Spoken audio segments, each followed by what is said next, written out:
Hello guys, welcome to my channel. This side Lavi Shakkewar. मैंने आज अपनी इस वीडियो में कवर किया है सेल ऑर्गेनेल्स के बारे में, जिसमें सिर्फ कवर किया है मैंने राइबोसोम्स को। तो राइबोसोम्स की पूरी इंफॉर्मेशन इस वीडियो में मैंने कवर की है, तो आप वीडियो को लास्ट तक देखिएगा।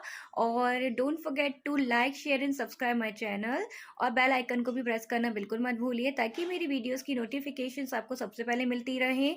तो टाइम ना वेस्ट करते हुए हम चलिए वीडियो स्टार्ट करते हैं।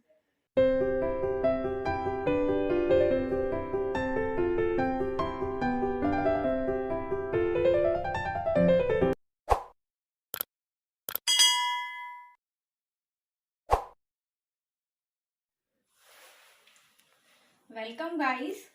आज मैं आपको बताऊंगी सेल ऑर्गेनेल्स।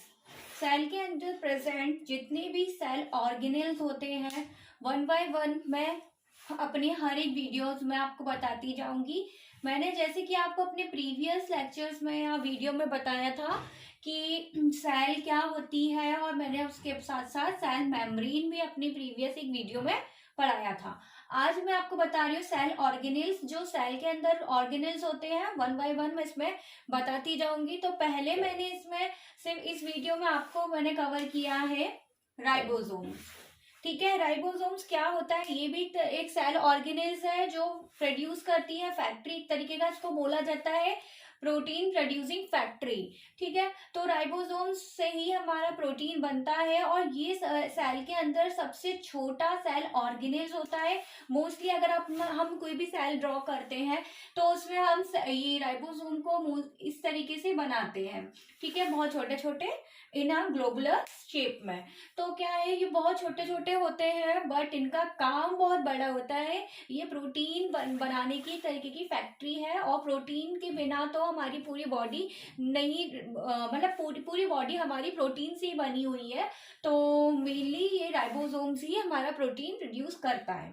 ठीक है, अब क्या होता है, जो राइबोसोम्स होते हैं वो मतलब किससे बने हुए होते हैं। मोस्टली राइबोसोम बना हुआ होता है वो आरएनए और प्रोटीन से मिलकर बना हुआ होता है। अब आरएनए क्या होता है, ठीक है, आरएनए जैसे अभी डीएनए होता है वैसे ही आरएनए होता है। ठीक है, तो इन दोनों में डिफरेंस क्या होता है, डीएनए और आरएनए में। तो डीएनए में ये डिफरेंस और होता है इन दोनों में कि डीएनए के पास एक ऑक्सीजन की कमी होती है। ठीक है, इसीलिए उसको डीऑक्सी राइबोस शुगर बोला जाता है, और आरएनए को बोला जाता है राइबोस शुगर। जो आरएनए है वो 3 टाइप्स का होता है। ठीक है, जो होता है हमारा आरआरएनए, जिसे राइबोसोमल आरएनए बोलते हैं, जिससे ही राइबोसोम्स का बनते हैं। ठीक है, पूरा राइबोसोम्स आरआरएनए के ऊपर ही पूरा सिंथेसाइज होता है। फिर हमारा होता है एमआरएनए, जिसे बोलते हैं मैसेंजर आरएनए। फिर होता है टीआरएनए, जिसे बोलते हैं ट्रांसमिशन आरएनए। ठीक है, तो ये तीनों आरएनए, ये तीनों टाइप आरएनए के राइबोसोम सिंथेसिस में रिस्पॉन्सिबल होते हैं। इसीलिए हमारा जो राइबोसोम होता है वो आरएनए और प्रोटीन से मिलकर बना हुआ होता है, और ये तीनों आरएनए रिस्पॉन्सिबल होते हैं प्रोटीन प्रोड्यूस करने के लिए। ओके, फिर क्या होता है, जो राइबोसोम होता है वो मोस्टली कहाँ कहाँ बनता है। राइबोसोम बनता है ये न्यूक्लियस में होता है, न्यूक्लियोसोम्स, उसके अंदर राइबोसोम्स की सिंथेसिस होती है, और राइबोसोम वहां से बनता है। और न्यूक्लियस में के आउटर मोस्ट मतलब मेम्ब्रेन होती है, वहां पर पोर्स प्रेजेंट होते हैं, वहां से ये राइबोसोम्स हमारे साइटोप्लाज्म में आ जाते हैं। ठीक है, साइटोप्लाज्म में आ जाते हैं। तो अगर सिंथेसिस अगर पूछी जाए राइबोसोम्स कहाँ बनते हैं, तो राइबोसोम बनते हैं न्यूक्लियोसोम्स में। ठीक है, अब राइबोसोम्स क्या होता है, अब किस शेप का होता है, जैसे मैंने आपको बताया राइबोसोम होता है ग्लोबुलर इन शेप का। ठीक है, ग्लोबुलर इन स्ट्रक्चर और शेप का होता है। ठीक है, और जो एवरेज डायमीटर होता है राइबोसोम्स का, कितना डायमीटर होता है, राइबोसोम कितना बड़ा होता है, तो उसका एवरेज डायमीटर कहाँ से लेके 2.5 नैनोमीटर से लेके 2.8 नैनोमीटर तक हो सकता है।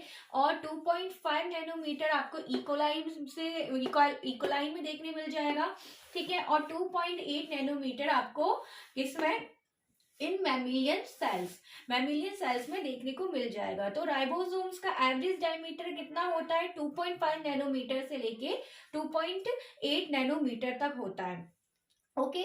और अगर कोई राइबोसोम्स है, ठीक है, राइबोसोम्स बने हैं और सेल के अंदर है, तो वो उसका अपना काम किस तरीके से करते हैं, किस तरीके से राइबोसोम्स वर्क करते हैं। तो अगर फंक्शनल राइबोसोम्स हैं तो उनके पास 2 सब यूनिट्स होती है। राइबोसोम्स के पास जैसे ग्लोबुलर इन शेप का होता है राइबोसोम, तो उसके पास 2 सब यूनिट होती है।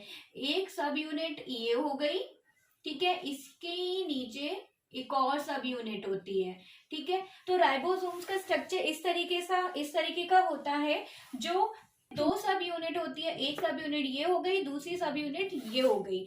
एक होती है लार्ज सब यूनिट, देखिए ये मैंने थोड़ी बड़ी बनाई है, तो ये लार्ज सब यूनिट कहलाती है, और ये स्मॉल सब यूनिट, ठीक है, ये छोटी छोटी होती है इसलिए स्मॉल सब यूनिट। तो राइबोसोम के पास 2 सब यूनिट होती हैं, एक लार्ज और एक स्मॉल, ठीक है। और मैं आपको बता रही हूँ इस डायग्राम के थ्रू कि ना राइबोसोम सेल्स में किस तरीके से वर्क करते हैं। सेल्स में राइबोसोम, जैसे कि मैंने आपको बताया, न्यूक्लियोसोम्स में बनते हैं, तो वो राइबोसोम से प्रोटीन किस तरीके से सिंथेसाइज होता है, ठीक है, तो वो उसका मैकेनिज्म क्या है, किस तरीके से होता है। तो यहाँ मैंने जो आपको ये डायग्राम दिखाया है, यहाँ पर तो सिंपल एक राइबोसोम्स का बताया है कि ये जो सिंगल स्ट्रैंडेड आप चेन देख रहे हैं वो है हमारा mRNA, मैसेंजर आरएनए। इसी के ऊपर आकर बाइंड करते हैं हमारे राइबोसोम्स, ठीक है। ये देखो आपको राइबोसोम है, इसकी 2 सब यूनिट है, ये लार्ज सब यूनिट, ये स्मॉल सब यूनिट, ये राइबोसोम्स है। और ये जितने भी सेल्स के बाहर अमाइनो एसिड्स प्रेजेंट होते हैं उसको यहाँ पर इस तरीके से यहाँ पर प्रेजेंट होता है टीआरएनए। क्या प्रेजेंट होता है? टीआरएनए, ट्रांसमिशन आरएनए, जिसका काम होता है जो बाहर से अमाइनो एसिड को लेकर आए और राइबोसोम्स के ऊपर आकर बाइंड करता जाए, ठीक है। तो ये इस तरीके से अमाइनो एसिड सारे आके बाइंड कर गए और ये अमाइनो एसिड फॉर्म करेंगे प्रोटीन। क्या बना लेंगे? ये एक प्रोटीन बना लेंगे। तो ये मैंने आपको सिर्फ एक राइबोसोम्स के बारे में बताया, लेकिन इस तरीके से जो एमआरएनए की जो चेन होती है मैसेंजर आरएनए की, उस पर काफी सारे राइबोसोम्स आकर बाइंड कर लेते हैं, ठीक है। जैसे कि ये यहाँ देखिए, मैंने अभी आपको 3 राइबोसोम्स बताए हैं जो एमआरएनए की चेन पर आके बाइंड किए हुए हैं, ठीक है। तो ये इधर प्रेजेंट होते हैं, मैंने आपको बताया टीआरएनए, ऐसे मतलब राइबोसोम्स के पास होता है टीआरएनए जो बाहर से अमाइनो एसिड्स को लेकर आता है और राइबोसोम्स के ऊपर बाइंड करता जाता है। जैसे कि सेल के बाहर इस तरीके से ये अमाइनो एसिड प्रेजेंट है, ए मैंने लिखा हुआ है यहाँ, अमाइनो एसिड इस तरीके से प्रेजेंट है।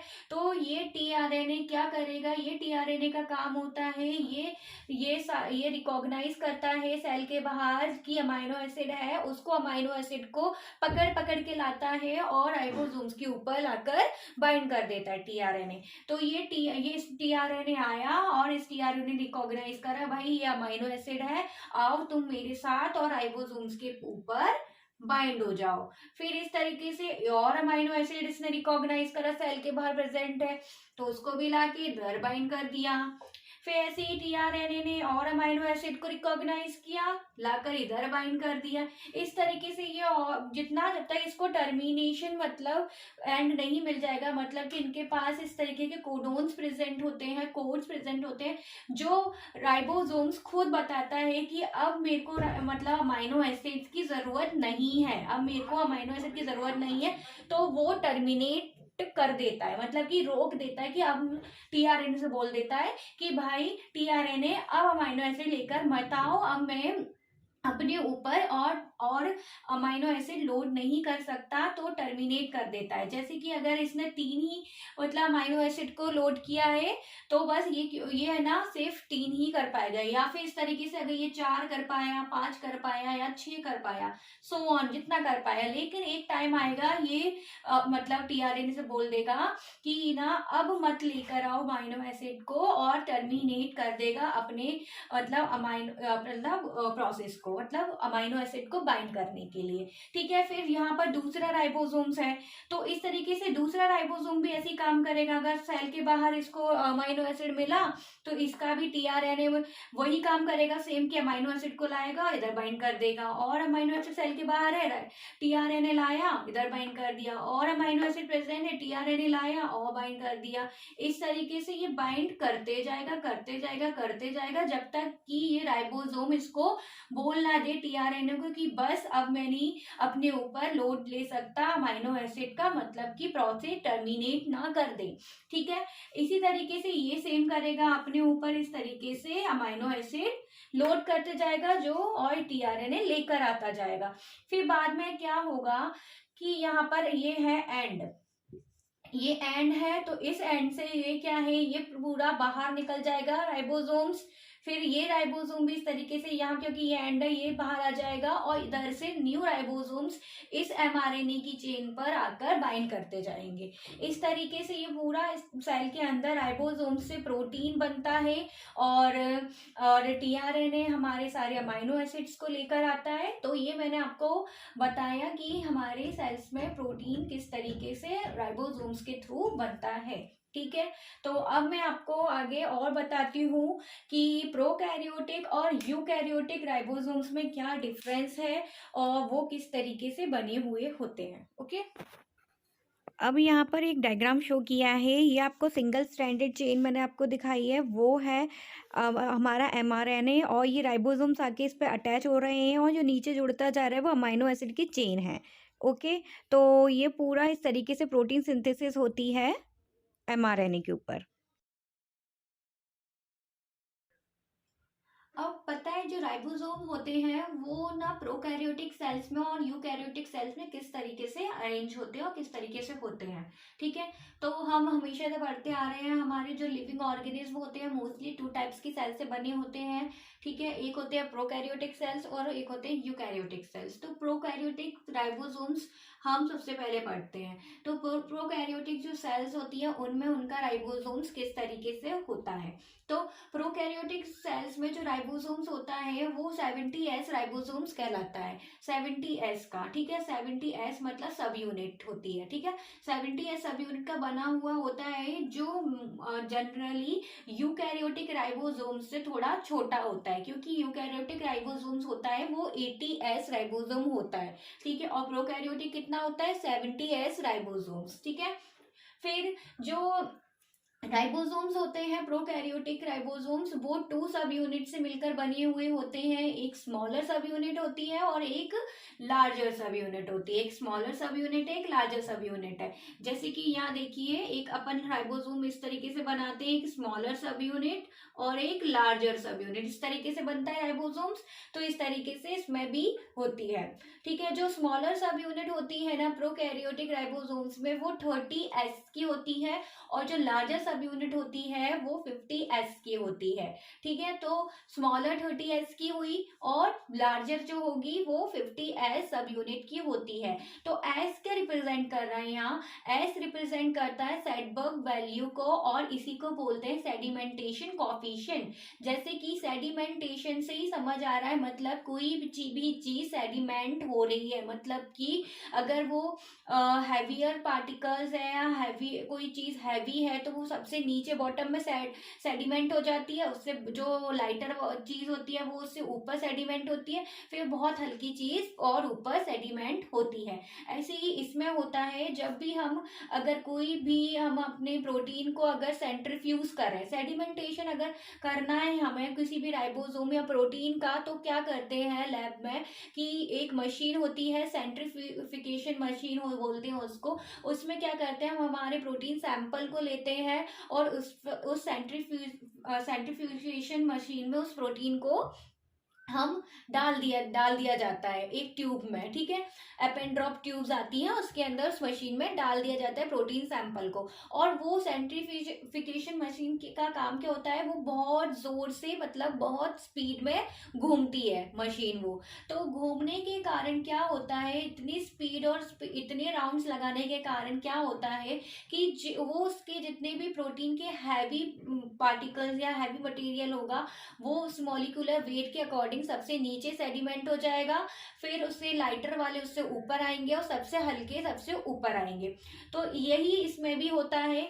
जैसे कि एस क्या होता है, सेडिमेंटेशन कॉफिशिएंट को रिप्रेजेंट कर रहा है, ठीक है, राइबोसोम्स के, जिसमें दो टाइप की सब यूनिट्स बताई थी। स्मॉलर क्या होगी, स्मॉलर जो सब यूनिट होगी मतलब कि हल्की है तो ऊपर आ जाएगी ना जब सेडिमेंट करेंगे, ठीक है, हम राइबोसोम्स की। और जो लार्जर सब यूनिट होगी मतलब कि भारी है, उसका वेट ज्यादा है, तो वो नीचे सेडिमेंट रहेगी, ठीक है। तो इस तरीके से सेडिमेंटेशन के कॉफिशिएंट के अकॉर्डिंग ही सब यूनिट्स भी अरेंज होती हैं, लाइटर और हैवियर, ठीक है। तो प्रोकैरियोटिक राइबोसोम्स में जो लाइटर है वो 30s की है और जो स्मॉलर है वो 50s की है, ठीक है। और फिर क्या होता है, प्रोकैरियोटिक जो राइबोसोम्स हो गए हैं, जो आरआरएनए जो होते हैं, मतलब राइबोसोमल आरएनए किस तरीके से अरेंज होते हैं। राइबोसोमल आरएनए जो ऑर्गेनाइज्ड होते हैं वो मोस्टली 16s 5s और 20s सब यूनिट्स में ऑर्गेनाइज होते हैं, ठीक है। तो ये प्रोकैरियोटिक राइबोसोम्स के बारे में आपको मैंने कुछ थोड़ा सा बताया आपको कि प्रोकैरियोटिक राइबोसोम्स जो होते हैं वो 70s सब यूनिट से बने हुए होते हैं और जो यूकैरियोटिक होते हैं वो 80s के होते हैं। इसमें टू टाइप की सब यूनिट्स होती हैं, एक लार्जर सब यूनिट, एक स्मॉलर सब यूनिट। जो स्मॉलर सब यूनिट होती है वो 30s की होती है और जो लार्जर सब यूनिट होती है वो 50s होती है। एस क्या रिप्रेजेंट करता है, सेडवर्ग वैल्यू और सेडिमेंटेशन कॉफिशिएंट को।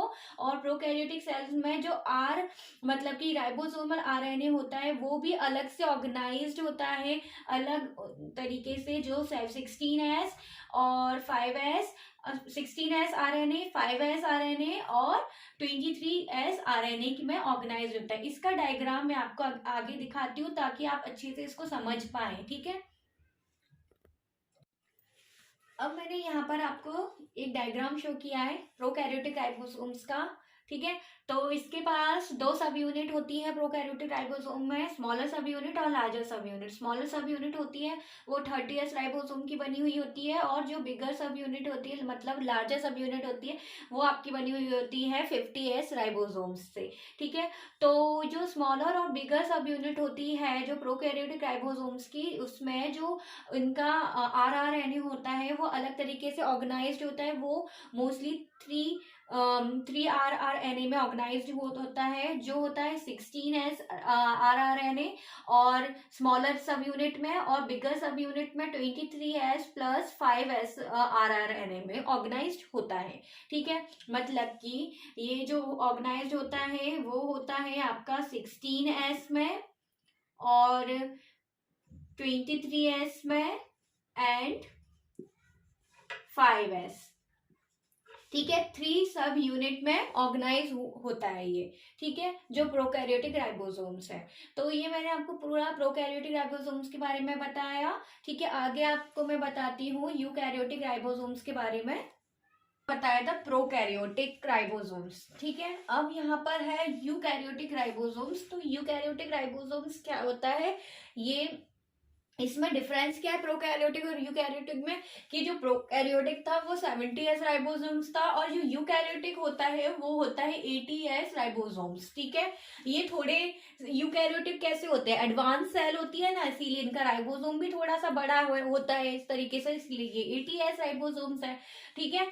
और ये ना मतलब जो हमारे प्रोकैरियोटिक राइबोसोम है उनसे थोड़े बड़े होते हैं। और जो यूकैरियोटिक राइबोसोम्स होता है, जैसे कि हमारा प्रोकैरियोटिक राइबोसोम भी 2 सब यूनिट से मिलकर बना हुआ था, स्मॉलर सब यूनिट और लार्जर सब यूनिट। ऐसे ही हमारा यूकैरियोटिक राइबोसोम्स है वो भी 2 सब यूनिट से मिलकर बना हुआ होगा, जिसमें एक सब यूनिट स्मॉलर होगी, दूसरी सब यूनिट लार्जर होगी, ठीक है। तो जो स्मॉलर सब यूनिट होती है यूकैरियोटिक राइबोसोम की वो होती है 40s की, और जो लार्जर सब यूनिट होती है राइबोसोम यूकैरियोटिक राइबोसोम की वो होती है 60s, ठीक है।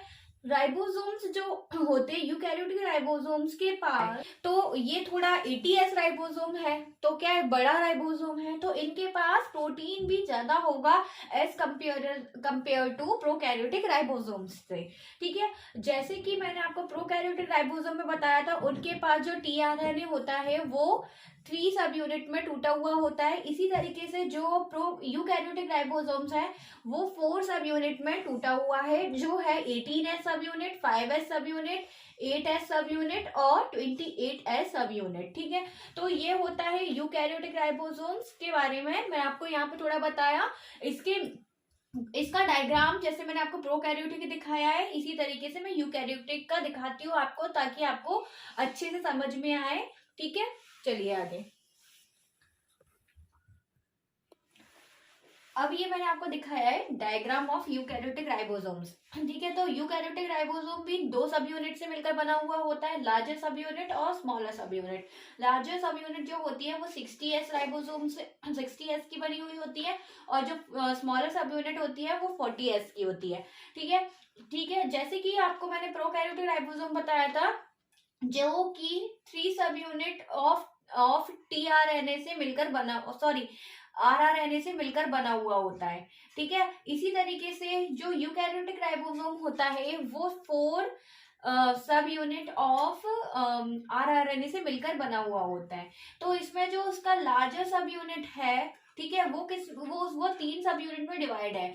जैसे कि वो है 5s आरएनए, फिर है आपका 5.8s आरएनए, फिर आपका 20s आरएनए, 28s आरएनए। ये पूरा किसका, मतलब ये लार्जर सब यूनिट इन 3 सब यूनिट ऑफ एमआरएनए से मिलकर बनी हुई है। और जो स्मॉलर सब यूनिट है वो आपकी से मिलकर बनी हुई होती है, वो 18s आरआरएनए से मिलकर बनी हुई होती है। और ये किस पर लोड होता है, किस पर बाइंड होता है हमारा, ये पूरा का पूरा जो राइबोसोम होता है वो हमारा बाइंड है, ये मैंने आपको दिखाया है, वो है हमारा मैसेंजर आरएनए, एमआरएनए। इसके ऊपर ही पूरा सारे राइबोसोम्स आके बाइंड करते हैं, और बाहर से, सेल के बाहर से अमाइनो एसिड्स को लेकर आते हैं। अमाइनो एसिड को कौन लेकर आता है, तो इस तरीके से यहाँ पे प्रेजेंट होता है टीआरएनए, वो अमाइनो एसिड को लेके आने का काम करता है और हमारे राइबोसोम्स में बाइंड कराता जाता है। ठीक है, तो इस तरीके से राइबोसोम्स सारे अमाइनो एसिड को अपने ऊपर बाइंड करा कर फिर प्रोटीन का फॉर्मेशन करता है। ठीक है, इसी तरीके से मतलब हमारे जो प्रोटीन की सिंथेसिस होती है, तो इसीलिए बोलते हैं राइबोसोम्स जो सेल में प्रेजेंट होते हैं वो एक तरीके के प्रोटीन प्रोड्यूसिंग फैक्ट्री होती है, उसी से प्रोटीन प्रोड्यूस होता है, इसीलिए बोला जाता है ribosome is the protein producing factory. तो ये पूरा आपको अगर समझ में आया है पूरा मैंने आपको राइबोसोम्स के बारे में बताया। सेल ऑर्गेनेल्स है, छोटी है पर इसका काम बहुत बड़ा है, ये प्रोटीन पूरा सिंथेसिस करता है प्रोटीन की। ठीक है, तो ये पूरा राइबोसोम था, ये सेल ऑर्गेनेल्स मैंने आपको इस वीडियो में बताया, सिर्फ एक राइबोसोम। ठीक है, बाकी जो सेल ऑर्गेनेल्स है, जैसे कि और भी ऑर्गेनेल्स होते हैं जो हमारे सेल में प्रेजेंट होते हैं, वो 1 बाय 1 मैं अपने वीडियोज में आपको बताती जाऊंगी। ठीक है, तब तक के लिए अगर यदि आपको मेरा वीडियो पसंद आया है तो मेरे चैनल को लाइक, शेयर एंड सब्सक्राइब करना मत भूलिएगा, और बेल आइकन को भी प्रेस करना मत भूलिए, ताकि मेरी वीडियोस की नोटिफिकेशंस आपको सबसे पहले मिलती रहे। तो तब मिलती हूँ आपको नेक्स्ट वीडियो में।